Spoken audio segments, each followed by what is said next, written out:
ჩვენ ხუთშაბათობით ხვდებით ერთმანეთს და კიდევ ერთხელ დიდი მადლობა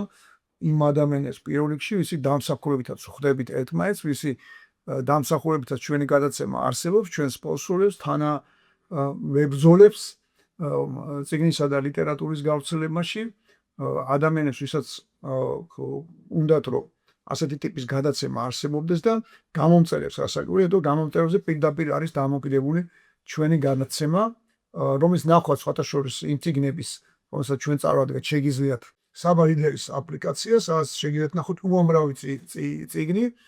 საბედრო წიგნი ძალიან ბევრია, ისეთი რომელიც ჩვენს ყურადღებას იმსახურებს და რომელიც წარდგენაც გვინდა და ყველას მადლობა კიდევ ერთხელ დამსახურებითაც ჩვენ ამას ვახერხებთ, რა თქმა უნდა სპონსორები თუ კიდე გამოჩნდებიან ჩვენ ძალიან გაგვიხარდება, ესე იგი უფრო თამამად გავაგზავნებთ ამ საქმეს, რომელიც გონია რომ ყველაზე მნიშვნელოვანია და ყველაზე საკუთრებულია დღევანდელ საქართველოშიც, იმიტომ რომ ყველაზე მეტად რაც გვჭირდება, ეს არის რა თქმა უნდა განათლება და პროფესიონალიზმი, რაც წიგნების გარეშე არ გამოდის, მინდა წარვადგინო წიგნი, რომელიც შევესაზრეთ უნიკალური საჩუქარია, არა მხოლოდ მათთვის, ვისაც უყვარს ფოტოგრაფია და ფოტოხელოვნება ზოგადად, არამედ ნებისმიერი ადამიანისთვის, ნებისმიერ ქართველისთვის, საქართველოს ნებისმიერ მოქალაქისთვის, ვისაც უნდა რომ პირდაპირ და მარტივად რო თქვა, გაეპრანჭოს ნებისმიერ უცხოელს ან საქართველოს დაინტერესებულ ადამიანს, რადგან ტექსტების გარდა ამ წიგნში არის დიდი ქართველი, მე პირდაპირ და გადაუჭარბად შემიძლია თქვა, დიდი ქართველი ფოტოხელოვანის გურამ თიკანაძის ალბათ საუკეთესო კრებული, ალბათ საუკეთესო ალბომი, ალბათ საუკეთესო წიგნი მისი ცხოვრების შემოქმედების შესახებ და რაც თავარია, მე პირადად უნდა ვაღიარო რომ ბავშვობიდან ძალიან მაინტერესებს მისი შემოქმედება და თვითონ ეს პერსონაჟის ადამიანის მართლა უნიკალური მოვლენა, მაგრამ ასე ერთ წიგნში თავმოყრილი, ერთად გამოქვეყნებული მისი უნიკალური ფოტოები, რომელიც ჩემი სამშობლოს თავგადასავალია, ფოტო თავგადასავალი მარტივად რო თქვა, მე სხვაგან არსად არ მინახავს და დარწმუნებულად არ არსებობს, იმიტომ რომ ვიცი როგორ ხდებოდა ამ წიგნის გამოცემა, მინდა ვისარგებლო შემთხვევით ბესო ხაინდრავას უთხრა უღმესი მადლობა, იმიტომ რომ ამ ადამიანმა გადაწყვიტა მიეძღვნა თავი გურამ თიკანაძის პოპულარიზაციისთვის და მე მგონია რომ უკვე ძალიან ზუსტი და სწორი არჩევანი, იმიტომ რომ ჩემთვისაც ეს არის აღმოჩენა, რომელიც არ თავდება. ძალიან კარგად მახსოვს, ძალიან პატარა ასაკში, პირველად როცა ვნახე მისი ფოტოები, რამდენიმე, როგორ გამიჩნდა უცებ განცდა, რომ თურმე იმ საბჭოთა საქართველოს გარდა, რომელშიც მე დავიბადე და დავიზარდე, არსებობდა ალტერნატიული საქართველო, ალტერნატიული სამშობლო და არსებობდნენ ადამიანები, რომლებიც არა ისე ხედავდნენ სამყაროს და არა მხოლოდ საქართველოს ადამიანებს პირველ რიგში, როგორც ამას სულ კარნახობდნენ, როგორც წესი რეჟიმები სწორედ კარნახობენ გემოვნებას, ხედვას, ფიქრებს, აზროვნებას და მაქსიმალურად ცდილობენ, რომ შენ არაფრით არ განსხვავდებოდეს სხვებისგან, იყო იმ თლიანის ნაწილი, რომელიც უნდა დაიმორჩილო, რომელიც უნდა მართონ და უცებ ბავშვობაში აი იმ საბჭოთა რეალობაშიც კი აღმოაჩინა ადამიანი, რომელიც ჩვენთვის ჯადოსნურ სამყაროს შემქმნელი იყო, ადამიანი, რომელიც იღებდა ფოტოებს, სადაც ჩადნენ სულ სხვა ადამიანები და იმდენად შთამბეჭდავი იყო ჩემთვის, რომ მიდოდა ყველაფერი გამეგო მის შესახებ და ძალიან ადრე აღმოვაჩინე, რომ ეს ადამიანი გურამ თიკანაძე არის თვითონ ძალიან ტრაგიკული ბედის და არამარტო ხედავს ადამიანებში ტრაგიზმს, სევდას და ყველაზე მთავარს, რაც ალბათ ყველას გვახასიათებს ადამიანში ყველაზე ადამიანოს, არამედ თვითონაც იყო ძალიან ტრაგიკული და სხვა შორის თვითონაც გარდა იმისა, რომ იყო მართლა იშვიათი და უნიკალური ფოტოხელოვანი, იყო შესანიშნავი ტექსტების ავტორი, სადაც ხსნიდა ფოტოხელოვნებას და საკუთარ არჩევანს, თუმცა ეს იყო დაჯილდოებული, უხვად დაჯილდოებული, ნიჭით უხვად დაჯილდოებული ადამიანი, რომელსაც შეეძლო ბევრ სხვა პროფესიაშიც ყოფილიყო ძალიან წარმატებული, თუმცა მაინც როგორც თვითონ წერს ერთგან თავის დღიურებში აირჩია ფოტოხელოვნება და მე უცბად უნდა ვაღიარო, რომ ფოტოხელოვნება ჩემთვისაც აღმოჩნდა ზუსტად ის წამი, ზუსტად ის ფენომენი, რომლის ახსნაც ყველაზე კარგად გურამ თიკანაძემ იცოდა. მე ყველას ვუსურვებ, რომ ნახოს ეს წიგნი, სხვა შორის მინდა ვთქვა, რომ არ არის იაფი და როგორც წესი იაფ წიგნებს წარვადგენ ხოლმე და მიხარებ, რომ წიგნი იაფია, მაგრამ ეს შეუძლებელი იყოს იაფი, ვინც ნახავს ამ წიგნს, მიხვდება რატო ბევრი მიზეზის გამო წარმოუდგენლად დიდი შრომაა და წარმოუდგენლად დიდი მონდომება, შესაბამისად ხარისხი ისეთია, რომ შეუძლებელია, რომ იაფად ასეთი წიგნი ვინმეს გამოეცა, მინდა უთხრა კიდევ ერთხელ მადლობა, არა მხოლოდ ბესოხაინდრებს, არამედ სხვაებს ადამიანებს, ვინც ასევე იღებდნენ ამ წიგნის შექმნაში მონაწილეობას და სხვადასხვა შეიძლება ონლაინ შეძენაც კოლგაჯიზე, შეიძლება სტამბის წიგნებში შეძენა წიგნები ვაკეში, ასეთი მაღაზიაც არსებობს მოგეხსენება წიგნის მოყოლებული იციან, შეიძლება ასევე TBC კონცერტის ადგილებში და მოკლედ ნებისმიერი პროფესიის წარმომადგენელს, ნებისმიერ სტუმარს თუ მასპინძელს თუ ამ წიგნს ვაჩუქებ, ის სულ სხვა საქართველოს აღმოაჩენს, როგორც მე ეს ბავშვობიდან მქონდა განცდა და სული რწმენდა, რომ არსებობდა ყველაფრის მიუხედავად ყველანაირი რეჟიმის არსებობდნენ ასეთი ადამიანებს, როგორც იყო გურამ თიკანის. ხაშოს საოცარი ამბავია, რომ ჩვენ ხშირად გვსმენია პატარაობიდანვე, ანუ საბჭოთა პერიოდში ხშირად გვსმენია გამართლება, როცა ადამიანები სულად იქცეოდნენ ან ისეთ ნაბიჯებს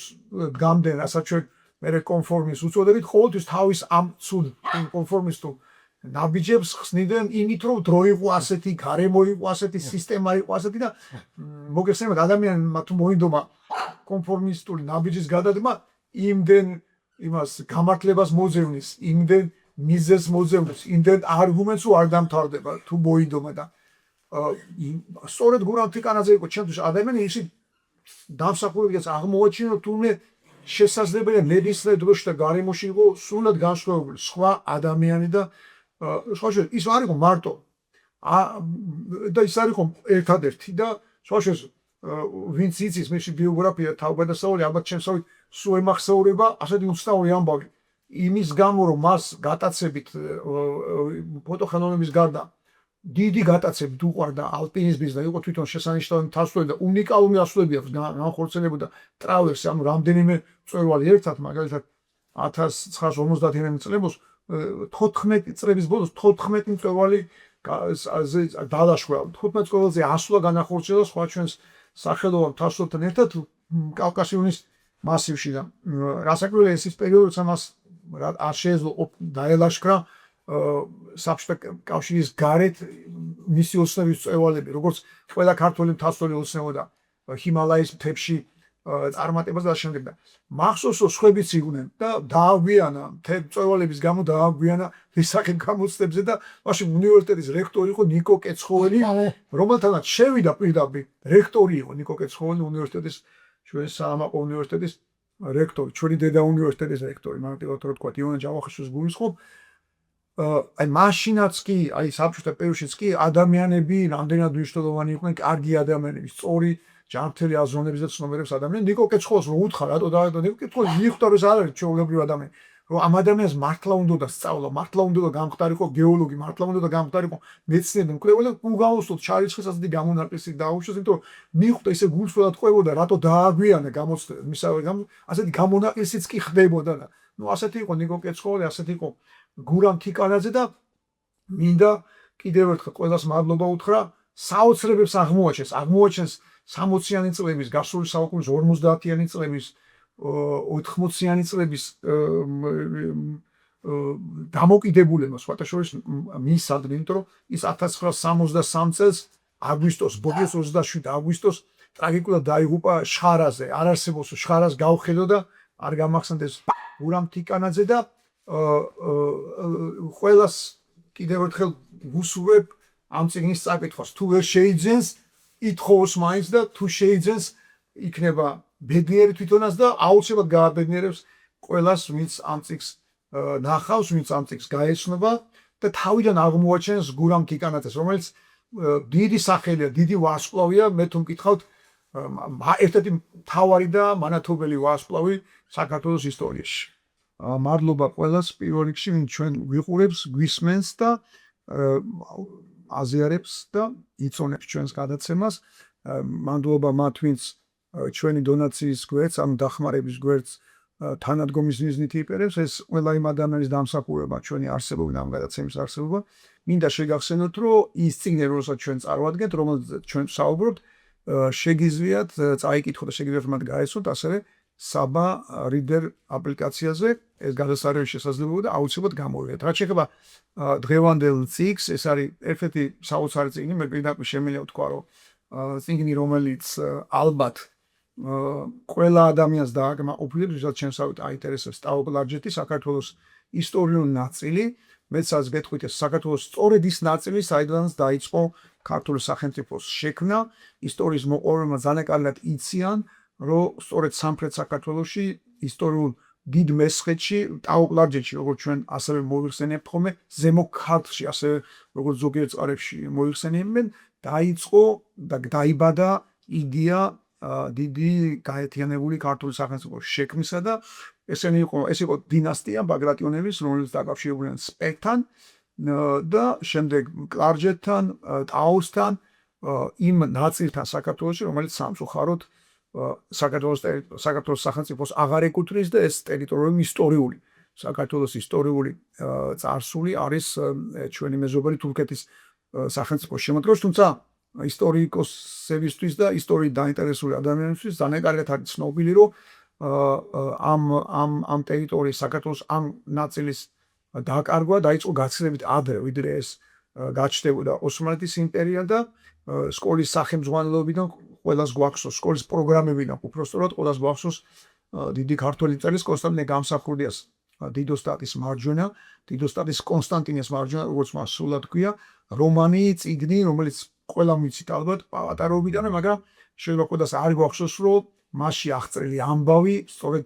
ბიზანტიის იმპერიასთან დაპირისპირებული პატარა საქართველოს თავგადასავალია გიორგი პირველი მეფე გიორგი, რომლის ცხოვრებასაც, თავგანწირულ ცხოვრებასაც აღწერს კონსტანტინე გამსახურდია, სწორედ ის დაპირისპირება, რომელიც ჩვენ გქონდა იმ თავითვე ბიზანტიის იმპერიასთან, ეს არის შუა საუკუნეები მოგეხსენებათ, გიორგი პირველის მერე გამეფდა უკვე 1027 წელს ბაგრატ მეოთხე და გიორგი პირველის მეფობას წინ უსწრებდა ბაგრატ მესამე, რომელიც არის გამაერთიანებელი და ერთიანი ქართული სახელმწიფოს შემქმნელი, სწორედ ტაო-კლარჯეთიდან და ეს დინასტია უფრო ადრე გაჩნდა სხვათა შორის, მაგრამ მე-10 საუკუნის დასაწყისში უკვე იმდენად მომწიფებული იყო იდეა ერთიანი ქართული სახელმწიფოს შექმნისა და სხვა ქართული პატარა სამეფოებისა და სამთავრობის გაერთიანება, რომ რამდენიმე ფაქტორის თანხვედრით ეს განხორციელდა მე-10 საუკუნის ბოლოს და ბაგრატ მესამე გახდა გაერთიანებული საქართველოს პირველი მეფე. რასაკვირველია ჩვენი ისტორიოგრაფია გაცილებით მდიდარია და ჩვენ წელთაღრიცხვად მე-3 საუკუნის ფარნავაზისა და ქუჯის ამბავით შეგვიძლია გავუხსენოთ, მაგრამ სახელმწიფოებრიობა, როგორც თანამედროვე გაგებით, სწორედ უკავშირდება ბაგრატ მესამეს და ეს არის წიგნი, გულწრფელად ვავიარებ, რომ რაც დავიწყე სამყაროს არქმა საქართველოს ისტორიის შეცნობა და გაცნობა, რასაკვირველია მუდამ ვოცნებობდი ტაო-კლარჯეთში მოხვედრაზე და რასაკვირველია დარწმუნებული ვარ, რომ ქართველების უმრავლესობას, ჩვენი ქვეყნის მოქალაქეების უმრავლესობას ასეთივე სურვილებ და საბედნიეროდ თურქეთის რესპუბლიკის კეთილგანწყობის გამო საზღვარი ღიაა და უამრავ ქართველს უკვე ნახა ტაო-კლარჯეთში 100-მდე ქართული ძეგლია, ჩვენი არქიტექტურის, ჩვენი ხუროთმოძღვრების შედევრები, რომელთა ნახვა ჩვენ შემიძლია და დარწმუნებული ვარ, კიდევ ბევრი ადამიანი ნახავს საკუთარი თვალით, იმიტომ რომ რამდენიც არ უნდა ვიფიქროთ, რამდენიც არ უნდა ვიკითხოთ ამ აზრების შესახებ, რა თქმა უნდა, ვირჩევენ, რომ ჩვენ თვითონ ნახოთ, საიდან იწყება სინამდვილეში ქართული ხუროთმოძღვრების ისტორია. რასაკვირველია პირველ რიგში ამ წიგნთან დაკავშირებით მინდა მადლობა უთხრა ბატონ ბუბაკუნდავას და ბატონ გოჩა საიტიძეს, ისტორიკოსებს, მეცნიერებს და ქართულ კვლევარებს, ვისი სახელით ისედაც ცნობილია, ისედაც ეს ამ ადამიანების წიგნებთან, მათ შემოქმედებასთან, მათ კვლევებთან დაკავშირებულია ძალიან საინტერესო ფურცლები ჩვენი ისტორიის, მაგრამ მე გულწრფელად ვაღიარებ, მე სანამ აღმოჩნდებოდი ტაო-კლარჯეთში პირველად ბევრი წლის წინ და ბევრჯერ ვიყავ იმის შემდეგ, ძალიან ბევრი ლიტერატურა მაქვს წაკითხული, იმდენად მინდოდა, რომ კარგად გამეგო და შემესწავლა, მithumetes როცა მივიდიოდი, კარგად გამეგო და შემესწავლა ტაო-კლარჯეთის თავგადასავალი, დიდებული მესხეთი, როგორც ალექსანდრე ხიმშიძემ, ალექსანდრე ფრონელმა, ასეთი ფსევდონიმი ჰქონდა ქართველმა მწერალმა და საზოგადო მოღვაწე კუნწულმა ამ ჩვენი ქართული სახელმწიფოებრების საძირკოც და აკვანს და გულწრფელად მინდა ვაღიარო და კიდევ ერთხელ მადლობა უთხრა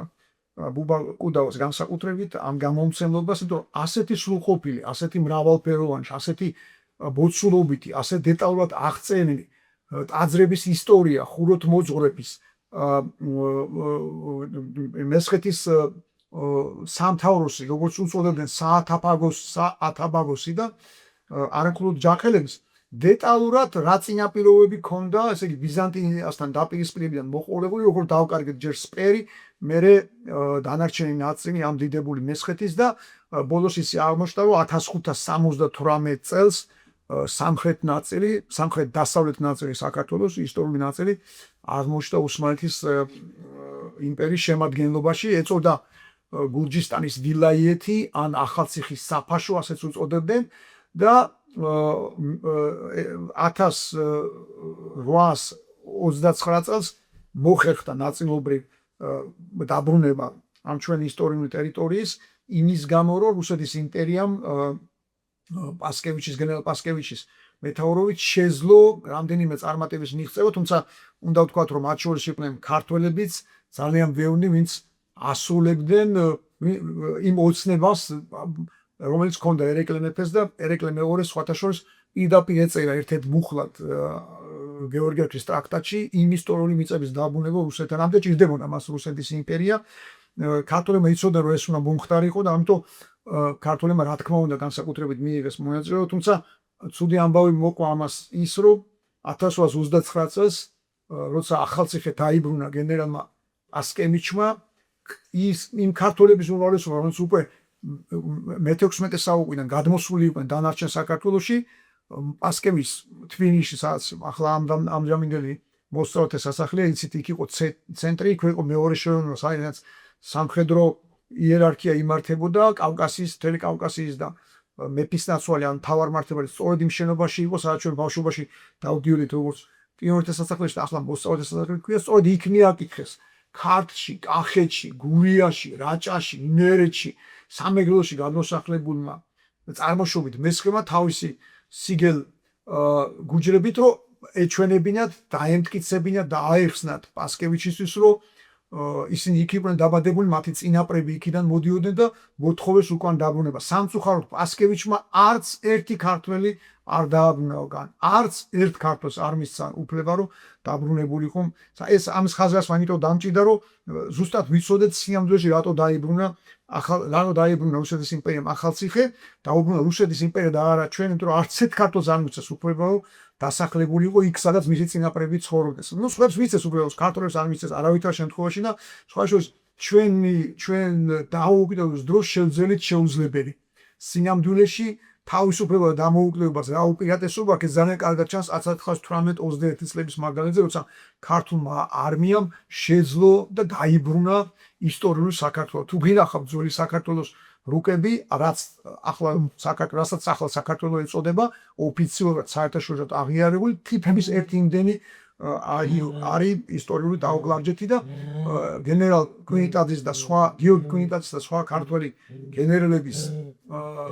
ლიდერობით ჩვენ შევძელით არამხოლოდ დაგვებრუნებინა ჩვენი ისტორიული მიწა-წყალი, არამედ აღგვედგინა ქართული იურისდიქცია. სხვა შორის ვინც კარგად იცის მესხეთი, სადაც იწყება მესხეთი, შეიძლება ახსოვს სლესის ციხესთან, როგორც კი გაცდები ბორჯომს და მიადგებს სლესის ციხესთან, არის იგი ტერიტორია, სადაც თავის დროზე ერეკლე მეფის ჯარი დაბანაკდა, როცა ის მიდიოდა აწყურის გასათავისუფლებად და ზუსტად იქ დაბანაკდა 1919 წელსაც ჩვენი არმია, რომელსაც ასე წარმატებით არ თვინამდე იარა. მოკლედ, მე 1921 წელს იცით, რომ მოხდა ისევ ოკუპაცია, ამჯერად უკვე საბჭოთა რუსეთის მიერ და სამწუხაროდ რუსებმა ისევ გადასცეს ოსმალეთს, ჯერ კიდევ ოსმალეთს საქართველოს ისტორიული ნაწილი. ნუ ოსმალეთის იმპერია აღარ არსებობს თურქეთის რესპუბლიკა და სხვა შორის ესე იგი 100-მდე, ნუ ზუსტად არავინ არ იცის, შეიძლება ბუბა კუდავა მიცოდეს, მხოლოდ ზუსტად რამდენი ტაძარი, ძეგლი, ციხე და ხინდია ქართული იქ დარჩენილი, მაგრამ ნუ საოცარი სანახაობაა, ვისაც აინტერესებს ქართული ხუროთმოძღვრების ისტორია და თავგადასავალი, შეუძლია ნახოს ოსკი, საიდანაც იწყება ეს ჩვენი გრანდიოზული არქიტექტურული შედევრების აგება, იმიტომ რომ კოშკი არის პირველი კურაპალატები და განსაკუთრებით დავით კურაპალატი როგორც ჩანს მართლა საოცარი მოვლენა იყო, ვისი დამსახურებაც არის როგორც კიტორის, როგორც ზეენერგიული ადამიანის და სხვა შორის გაერთიანებას დავით კინტორ ბაგრატ მესამემ რაც შეძლო ეს პირველ რიგში და ყველაზე მეტად დავით კურაპალატის, დავით მესამე მისი მამობილის დამსახურება. მოკლედ იმის თქმა მინდა რომ შეუძლია ნახოს ოშკი მაგალითად, საიდან იწყება ეს ჩვენი დიდი და გრანდიოზული ტაძრები, სვეტი ცხოველი, ალავერდი, ბაგრატი თვითონ ქუთაისში და ასე შემდეგ. ეს ოშკიდან იწყება, ადვილად ამოიცნობს დასაწყის, ადვილად ამოიცნობს რა თამამია ქართული ხუროთმოძღვრება, რა თამამია ქრისტიანობა საქართველოში და როგორ არ ეშინიათ არანაირი დოგმების, არანაირი სტერეოტიპების და რა თამამები არიან მაშინდელი ქართული ხუროთმოძღვრები და როგორ ყმავთ სხვა შორის აქვე არ შემიძლია არ თქვა რომ თვითონ ეს იდეაც ქართული სახელმწიფოებრიობისა აღდგენისა და გაძლიერებას უკავშირდება არა მხოლოდ საევროპეებს, როგორც იყო დავით კურაპალატი ან აშოტ კურაპალატი ან ბაგრატ მესამე, არამედ სასულიერო პირებსაც და მათ შორის ნუ ეს არის ბრწყინვალე და კაშკაშა ვარსკვლავი გრიგოლ ხანძთელი, რომელსაც მართლა შეუძლებელი შეძლო და რომელსაც ისეთი წარმატება მოიტანა ამ სამონასტრო კომპლექსების შექმნის თვალსაზრისით, რომ მას მოყვა საერო გაძლიერება, საერო დაწინაურებას და ქართული სახელმწიფოს ჩალს. სხვადასხვა უნდა ვთქვათ, რომ ქართული ისტორიოგრაფიის მიხედვით ქართველთა, ანუ ქართულ სამეფოს მხოლოდ ტაო-კლარჯეთის ბაგრატიონები უწოდებდნენ თავის თავს და ვინცაც წაუკითხავს ქართლის ცხოვრება და კარგად იცის ქართული ისტორიოგრაფია და არა მხოლოდ ქართული წყაროები, და ამ გვეთანხმება, რომ ეს დასაწყისი არ იყო შემთხვევით, იმიტომ რომ ისინი უწოდებდნენ თავის თავს მეფე ქართველთა მეფეებს, სწორედ ისინი უწოდებდნენ ქართულ სამეფოსაც ისინი უწოდებდნენ თავის თავს ტაო-კლარჯეთს და ამიტომ არ არის შემთხვევით, რომ იქიდან დაიწყო ეს განერთიანება და მოკლედ ვისაც უნდა დეტალურად იცოდეს როგორ მოხდა უხსოვარი დროიდან საქართველოს როგორც ხალხის, ერის, სახელმწიფოს, ქვეყნის ჩამოყალიბება, ჩვენი კულტურის, ჩვენი ლიტერატურის, ჩვენი ყველა წარმატების საფუძველი რა იყო და როგორ იყო, ეს შესანიშნავად აქვთ აღწერილი ბუბა კუდავას და გოჩა საითიძეს, თუმცა ხედავთ რომ ეს წიგნი არის არა უბრალოდ წიგნი, არამედ ალბათ საუკეთესო ალბომი, რაც კი ტაო-კლარჯეთის აი პირდაპირ რაც კი ტაო-კლარჯეთზე გადმოცემს, სხვა შორის არის არა მხოლოდ თანამედროვე ფოტოები, ესე იგი რა მდგომარეობაში არის ამჟამად ეს ტაძრები, არამედ იმ ექსპედიციების მიერ გადაღებული ფოტოებიც და აღწერებიც ყოფს და ესკიზების და ჩანახატები, რომელიც ეწყობოდა ჯერ კიდევ რუსეთის იმპერიის დრო, როცა ხდებოდა ჩვენი მეცნიერების მაშინ ახალგაზრდები იყვნენ ივანე ჯავახიშვილი, ნიკო მარი, ექვთიმე თაყაიშვილი, რომელმაც რამდენჯერმე მოახერხეს და იმოგზაურეს ტაო-კლარჯეთში ისტორიულ საქართველოში. მიხარია რომ ესე იგი ამდენი საუკუნის მერე შეგვიძლია ვნახოთ ჩვენი ისტორია როგორები ვიყავით, რა საამაყო იყო ქართული სახელმწიფო და საბედნიეროდ ამ ძეგლების ძალიან დიდი ნაწილი გადარჩენილია, დღესაც დგას და დღესაც ელის ქართლს და საქართველოს. კიდევ ერთი წიგნი, რომლის წარდგენაც მინდა და სიამოვნებოდ ვაკეთებ ამას, ეს გახლავთ ჟანრობრივად თქვენი არჩევანი, წიგნი, რომლის ავტორიც გახლავთ ინგა ჩახვაშვილი, საოცარი ადამიანი, შემინე პირდაპირ თქვა და განსაკუთრებულად გამორჩეული ადამიანი, მე ხშირად მიწევს ხოლმე მუშაობა გიდად, ვარ ხშირად გიდი, როგორც საქართველოში, ასე საქართველოს გარეთ და რამდენჯერმე ისე მოხდა, რომ ინგა ჩახვაშვილმა ჩვენთან ერთად იმოგზაურა და აესწრო ჩვენს ლექციებს და ჩვენთან ერთად იყო რამდენიმე მარშრუტზე და რადგან ამას უკვე ბევრი წელია რაც ვაკეთებ და ბევრი ადამიანთან მქონია კონტაქტი, ამის გამო უამრავი ადამიანს აინტერესებს თავის ისტორია საბედნიეროდ, განსაკუთრებით საქართველოს კუთხეები, რომელიც ნანახი არ აქვს და ზაფხულში პოულობს ამისთვის დროს, მაგრამ მინდა გულწრფელად ვაღიარო, რომ ყველაზე ხმამაღლა ვის დამამახსოვრდა ამ ადამიანებს შორის, რა თქმა უნდა, ინგა ჩახვაშვილია, მე არ ვიცოდი, რომ ეს ადამიანი გარდა იმისა, რომ ფიზიკურად ხმაურობდა ყოველ ჯერზე, რომ არ მოვშთებოდით, არ ვიცოდი, რომ ასეთ ხმაურიან განაცხადს გააკეთებდა როგორც ავტორი და როგორც მწერალი და არ ვიცოდი, რომ ასეთი სითამამე ქონდა, რომელიც ალბათ არ ვიცი, ხა გუწვევ რომ გითხრათ, ვერ წარმომიდგენია, რომ რომელიმე კაცმა გაბედოს და ასე გულსვლად მოუყვეს არა მხოლოდ თავისი ქვეყნის თავგადასავალი, არა მხოლოდ იმ ქვეყნების თავგადასავალი, სადაც ის მოგზაურობს, არამედ საკუთარი ოჯახის თავგადასავალი ისტორია. მე მართლა გულსვლად ბოდის უხდი ყველა კაცს და ყველა მამაკაცს ავტორს, მაგრამ არ ამგონია, რომ ასე გაბედლოთ, როგორც ამას ინგა ჩახოშვილი აკეთებს, ვინმე აკეთებს თავის წიგნში და ალბათ ამ გულწრფელობის დამსახურება პირველ რიგში ჯერჯერობით ვერ მოწყდები ამ წიგნს და მეორეს მინდა ვთქვა, რომ ესე იგი ჩვენ დიდხანს ძალიან დიდხანს არ ყავდა ასეთი ტიპის ქართველები საერთოდ. ამ მოგზაურები არ ყავდა, იცით ალბათ რომ ბევრი მიზეზის გამო ეს თავისთავად საკვლევია ჯერ კიდევ რატო არსად არ მიდიოდნენ ქართველები თუ მათ არ აიძულებდნენ რომ გადაესახლებინათ, იმიტომ რომ ქონდა ეს გადასახლებები საქართველოში რომ გაუმაგდით და ეს მიწა რომ გახდა ჩვენი სამშობლო და ეს ცა რომ ჩვენი სამშობლოს ცად იქცა, იმის პერ ჩვენ ազად არ წავსულოთ თუ რასაკვირველია არ გვაიზულებდნენ როგორც შაჰ-აბასი იქნებოდა თუ მანამდეა მერე სხვა დამპყრობლები, მაგრამ მოგზაური იშვიათად ყავდა. ანუ ამ მიწას, ამ ქვეყანას და ამ ხალხს, ამ ჩვენს გენიალურ სამშობლოს როგორც ჩანს იმდენად საკმარისად ქონდა ყველაფერი, რაც სხვაგან შეიძლება სულ არ გვეგულებოდა, არსად არ გვიდოდა წასვლა. ნუ რა თქმა უნდა ეს არ არის ასე მარტივად და სახუმარო თემატიკა, მაგრამ ფაქტია რომ ჩვენ არ ყავდა და ქართული ლიტერატურა, ქართულ ენაზე დაწერილი ტექსტები არ გამოირჩევა სხვა ქვეყნების აღწერებით. ახლა რომ აღიაროთ სულხან-საბას რაც აქვს აღწერილი, მაგალითად პირობითად უწოდეთ, ჩვენ არც ვიცით რა ქვია მოგზაურობა ევროპაში, ჩვენ დავაფრინდო სათაური არ გვინახავს. ან ტიმოთე გაბაშვილი, ხო? ან ნებისმიერი სხვა ქართველი, ვისაც სხვა ქვეყნები, ან გიორგი ავალიშვილი. სინამდვილეში არა მოგზაურები იყვნენ, არამედ სხვა მიზნით, სხვა დავალებით, სხვა განზრახვით, სხვა ქვეყანაში წამსველი და მიმომსველი, როგორც ადრე ამბობდნენ ძველი ქართველები, ამას მიმოსვლა ეყვა, აღწერდნენ, უბრალოდ მათ ქონდა ბიჭი და აღწერდნენ. ნუ ახლა გასაგებია რომ სულხან-საბას განსაკუთრებული მისია ქონდა, როგორც ტიმოთე გაბაშვილს, მაგრამ ასე, ესე იგი მოგზაურის, მხოლოდ მოგზაურის თვალით დანახული დანარჩენი სამყარო ჩვენ არ ვიცით. და მიხარია რომ ესეც გაბედა ინგა ჩახვაშვილმა და ამაზეც დაწერა წიგნი. ნუ მინდა ვაღიარო და თქვა ისიც რომ ესე იგი იმდენად ხმაურიანი ადამიანია პირდაპირ გაგებითაც რომ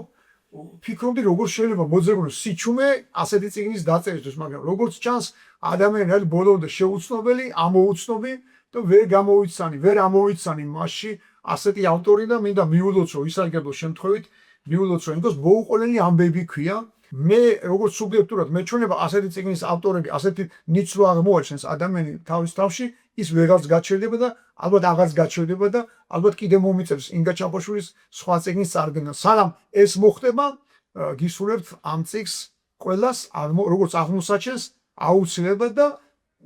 ასევე მინდა რომ შეგახსენოთ რომ ყველა წიგნი რომელსაც ჩვენ წარვადგენთ ჩვენს გადაცემებში და მადლობა რომ ჩვენი გადაცემა თქვენი დამსახურებით და წყალობით არსებობს, შეგიძლიათ ამ წიგნებს გაეცნოთ საბა რიდერის აპლიკაციაზე, რაც ადვილია, ხელმისაწვდომია და კიდევ ერთხელ დიდი მადლობა იმისთვის, რომ გიყვართ წიგნი და ლიტერატურა.